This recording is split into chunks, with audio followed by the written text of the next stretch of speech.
Hello everyone, and welcome to my first official YouTube video.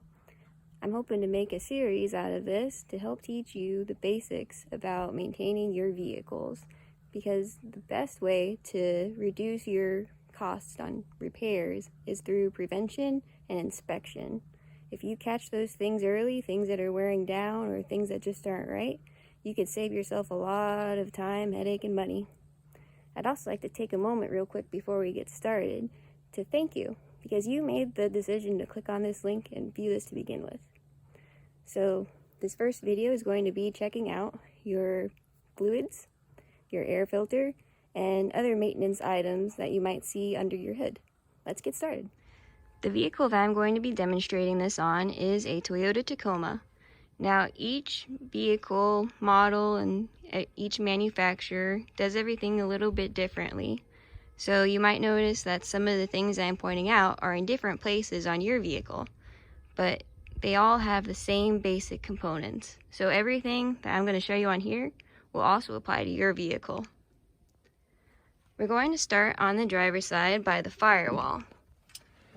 This is our brake reservoir. It will hold the fluid for our brake system. And you'll notice that on the side of it, you'll have two lines, a minimum and a maximum. As long as your fluid is between those two lines, you're good.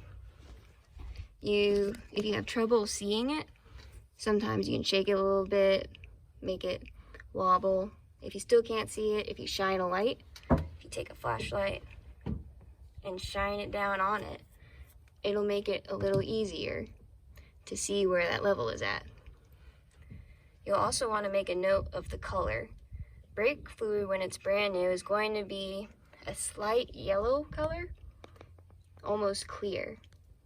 If you have brake fluid that is more of a darker color or almost like a sweet tea color, it's time to flush your brakes. Speaking of, most people think about just changing their oil, but in reality, all the fluids that we're going to be looking at today are also serviceable. You should be changing them out at certain intervals, and your owner's manual will tell you more about that. Something else is you might notice that over time in your brake reservoir, the fluid is slowly going down. This is normal. As your brake pads wear, more and more fluid will be inside your calipers because your pistons are being pushed out, and they stay out because they're making up for that difference in thickness. So if you have a vehicle and the fluid is right at your minimum mark, you might want to take a look at your pads and make sure that they're still thick enough. You might want to do a brake job on it. Something else that can also happen is brake leaks. Brakes are a sealed system, so they don't get used up. They just go somewhere else unless you have a leak and you're losing fluid. That's also a very important thing to be looking out for, because if you lose too much, you won't be able to stop. If you have a red brake light on your dash, the same one that comes on when you have the parking brake on, that usually is an indicator that your fluid is too low. So you'll want to check out your fluid reservoir. Something that you're not going to see on everything is this little guy. This is also full of brake fluid. This truck happens to be a manual transmission, and this is a dedicated reservoir for the hydraulic clutch. It also has a minimum and maximum, just like your brake fluid, and it uses the same fluid. Speaking of, on your cap, it'll tell you what kind of brake fluid you'll be wanting to use. This one says .3 or 4. If you have an older vehicle that says .3 and 4 are interchangeable.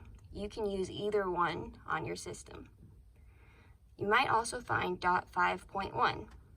This one, I've only seen it on heavier vehicles. I haven't seen it on any regular Automotives yet. But .5.1 can only be used with .5.1. So you cannot put .5 or .4 in it. Something else that you want to keep in mind about brake fluid if you're topping it off, you want to keep it at or below the max if you're topping it off. You do not want to go above the max. Something about physics in fluid is that the brake fluid, as you use it, it's going to gain heat. As the fluid heats up, it expands. So this extra air that's above your max line allows your brake fluid to expand, gives it somewhere to go. If it doesn't have anywhere to go, and you have it, let's say, all the way at the top, your fluid gets hot, it expands. Since it doesn't have any air to take up the space, it'll instead cause pressure in your brake system. When you do that, it will send out pressure to your calipers, causing them to self-apply. It might not be enough to stop you, but it'll cause your brakes to drag and make unnecessary brake wear happen. So that's something else to keep in mind. Moving on, taking a look at our battery. You want to be checking for corrosion or any signs of leaking, which this one is clean for now. In a later vehicle, I'm going to go over the electronics and show you how to actually test your battery and your alternator. But for now, just a visual look around. This one looks pretty good. Moving on.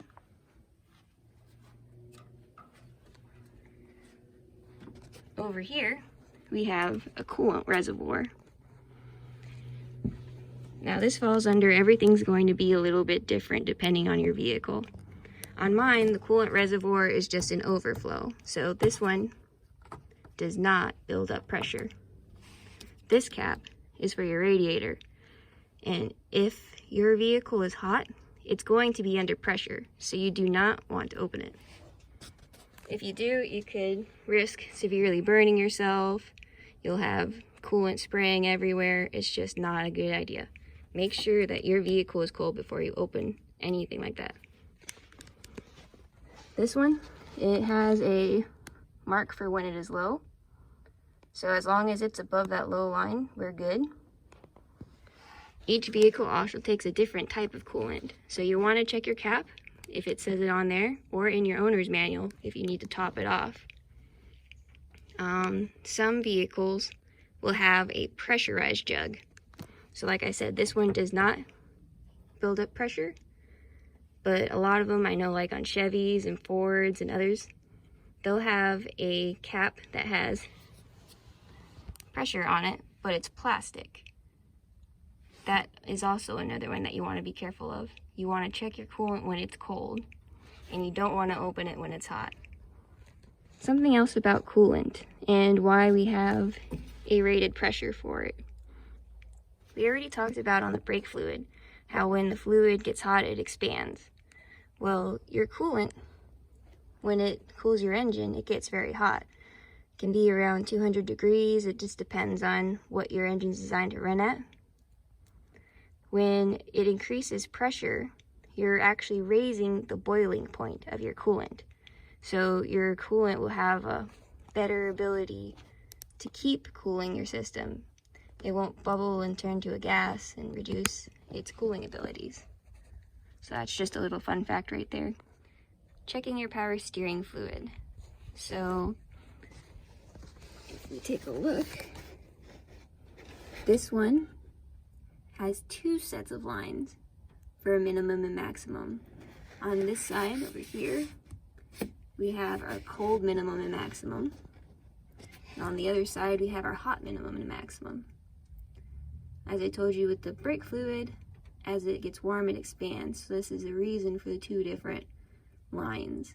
So even though if you looked at this side, it looks like the power steering is low, on your cold side, it's actually where it needs to be.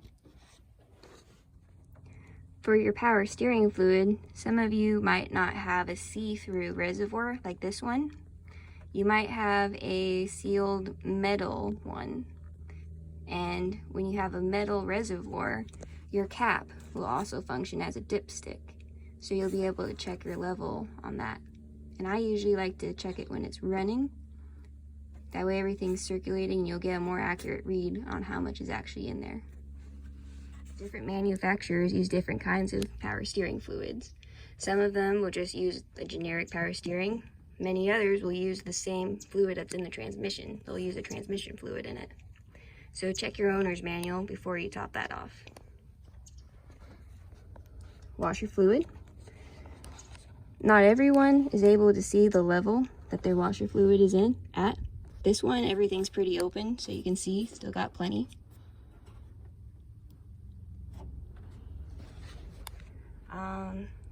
Next up, we'll need both hands to be able to inspect. We're gonna take a look at our air filter and our oil level. Oh, by the way, about your power steering fluid. If you are looking around at your vehicle and you do not see a power steering fluid reservoir anywhere, it's very likely that you don't have one. A lot of the smaller vehicles being made today have electric rack and pinions, so they don't use a fluid anymore for hydraulic steering. They just use an electric motor. So if you're looking around everywhere you can't find your power steering, that's probably why. Another note, be careful of shops that will just try to make you get every service. So power steering fluid does need to be changed out and flushed. You'll want to take a look at the color, make sure it's a red if it's a transmission fluid. You don't want it to be a burnt or a dark or muddy looking color. It's time to change out your fluid if it is. But I've actually seen dealerships, they will recommend a power steering flush on a customer's vehicle, and they don't even have power steering. They have an electric rack in there. So you're getting ripped off if they ask for that and you have an electric rack. All right, our next thing that we're going to be taking a look at is our engine oil. You want to check this when your engine is turned off. If you've recently been running it, you want to let the engine sit a little bit so that the oil can settle and you can get an accurate reading on the dipstick. To do this, you need a clean paper towel or a clean rag. You're going to pull the dipstick out, wipe it first, and then real quick before I stick it back in, mine has 2 dots. You can see that. I want it to be between the 2 dots. Some of you, instead of dots, you might have a hatch mark that's on the dipstick. You want the oil to be within that hatch mark. So we're gonna insert this again.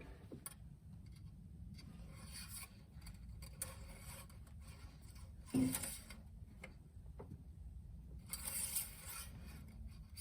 it out.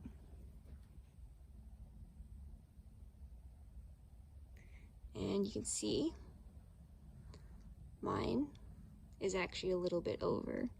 So the last person who did an oil change on my vehicle actually overfilled it just a little bit.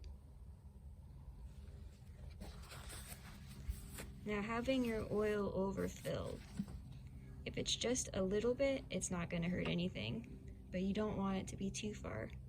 If your oil is like way over, then it has the ability to come into contact with your crankshaft while the engine is running. If that happens, it can stir up your oil and cause it to foam, make bubbles in it. And the thing about that is if there's bubbles in your oil, that means that there's bubbles between the metal moving inside of it, and it's not lubricating the way that it should be. So more is not always better.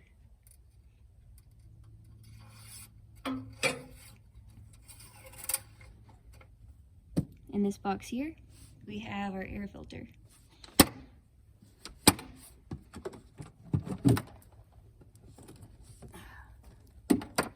So we're going to take a look at it, see how dirty it is. You're going to want to look in between the fins and see how much debris has gathered inside. So this one's starting to get a little dirty. It's not terrible yet, but I might want to consider changing this out soon. But like I said, this one is not horrible. I have seen ones before, and I'm not saying that this is a good thing to have, where it's just completely black and it is full of dirt and grime. That reduces the amount of air that can flow through it. And if you let it get too bad, you can actually start having issues when your engine is running. So, back together.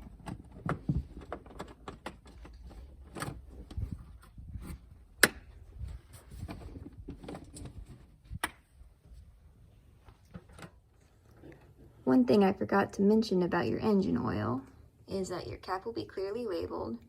Most manufacturers will put the type of oil on your cap, or they will have it on a sticker under the hood. So this particular one takes 0W20. If you don't see that under your hood anywhere, you can check your owner's manual. Okay, we're going to talk about 2 more things before we finish this video. You want to look at your serpentine belt, or at least as much as you can see of it. You'll want to look at these little ribs. You don't want to see too much cracking in them. If you have too many cracks in your ribs, you will need a new belt. You also don't want to see any fraying, which this belt looks pretty good. Something that can happen over time is your belt will start to deteriorate and you'll see strings hanging off of it. You might even see material missing from it. You also want to check, make sure it's not too loose. That's about it as far as the belt goes. The final thing that I wanted to talk about as far as fluids goes is your transmission fluid. Now, this truck is a manual, so it does not have a dipstick for your fluid. And in a later video, I do plan on showing you how to check your fluid in a manual transmission. And automatic transmissions, today, more and more manufacturers are designing cars without dipsticks for their transmissions. They call it a sealed system, even though technically you should still be servicing the fluid inside of it. If you do have a dipstick though, it'll look something similar like your oil dipstick. It might be a different color. It should say transmission on it or have a picture of gears on it. What's different about checking your transmission fluid, which I wish I could show you, is that instead of having everything off when you check it, is that you want your vehicle to be at operating temperature and you want it to be running in park or neutral when you check it.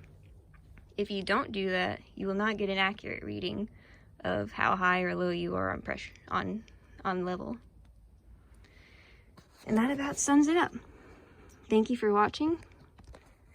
The reason why I'm making these videos is because working at a shop, I've seen too many times where people will come in and they have no idea about anything on their vehicle. It makes it a lot easier for some shops to take advantage of those people. And my goal is to help save you money and teach you a little bit along the way. So I hope you've gained something interesting about this. If you have any specific questions you'd like to ask, or any specific content you'd like to see, please feel free to leave a comment at the bottom of this video. Thank you.